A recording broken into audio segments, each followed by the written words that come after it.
director of TVET, because you people are here, the national director and the regional directors.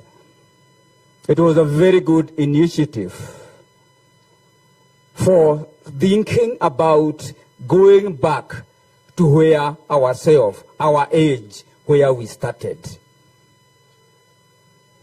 We started in primary schools, where we could make a mwiko, where we could do some carvings, where we could start doing some crafts, and that was in primary school. But when we went to secondary school, all what we have been taught and we have been doing in primary school just passed away and died. And I'm hoping, because we have this conference today, that what TVET, which is very noble, and we people are supporting, it is going to implement it from down there, not only on the technical side of the polytechnics and the village polytechnics. Because I remember when I went to secondary school, I was enrolled on agriculture subject. And it was a long time ago, back in 1970s. And it was my first time to milk a grade cattle. It was my first time in Form 2 to drive a tractor. And from that time, I was encouraged to think about agriculture. And that's why I've said, I am a farmer. You people are seated here today with all senior government officials, with all the implementers of the TVET policies. And I remember, because I have coffee farm, and my coffee is organic. We don't use fertilizer. We use poultry manure. We don't spray. It has formed resistance, so it is organic. And when you take our coffee, it dissolves the cholesterol, and it makes good homes at night. And you'll be seeing our coffee all over when you go out. When I thought of putting up a roaster machine, I asked myself, should I move from here and go to Brazil, China, just to get something that can roast my coffee?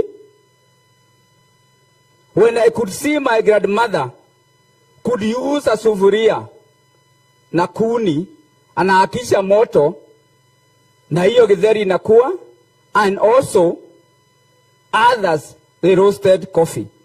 So I thought, what do? I don't believe in the white skin myself. I believe in the Africanization. I believe in myself. And I thought of creating a roaster. I called the Juakari people. They came. They told me some of the things. We cannot get them here. We imported the inner things from Germany. And I came here to Nyeri Polytechnic. That time it was not a national polytechnic. That was back in 2010. And I asked whether we can get a rolling machine ya kukuja nini Mambati. So they said no. We went to Muranga Polytechnic. That's where we got a machine. And we rolled our Mambati.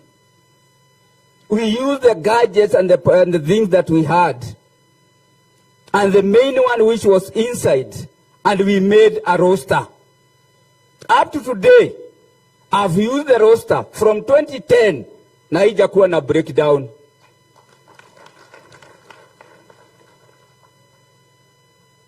My dear people, why should we be talking of stories? Hadithi, saa yote. When we have our young people who can do things, why do we today? We see that we are importing uniform, whereas we have this national polytechnic. We also have village polytechnic that we can engage our students to make uniforms. Instead of going to Nairobi Instead of going from, somebody comes all the way from India and opens a uniform shop. Yeye analeta mashini, analeta Waafrika, wanashona, na wale ndio wametoka Polytechnic. Bwana Director, let us think of supporting these people. We have a vehicle here. This vehicle, we have always heard about vehicles, including Nyayo, sijui ilikuwa inaitwa Nyayo what? Pioneer 1, ya Moi. And then it went and died. Are we going always to be having stillbirth projects? I'm going to encourage the chief principal here and the students who are here. Can you make me this vehicle, 1 of 8, I'll buy, then I'll use in my farms to carry my farm inputs.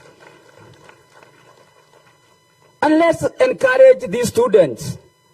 When they make these things and I buy, half of this money should go to the students so that you encourage them to go ahead and do it. We have been talking of many things. I've talked about uniforms. Samani sisi, kwa sababu nafikiri hakuna mtu wako na miaka mingi kuliko mimi. Lakini samani ni ya sisi yote. We used to go to primary schools. Ungekuta mtu ateira in the shopping center. Anakuchonea uniform.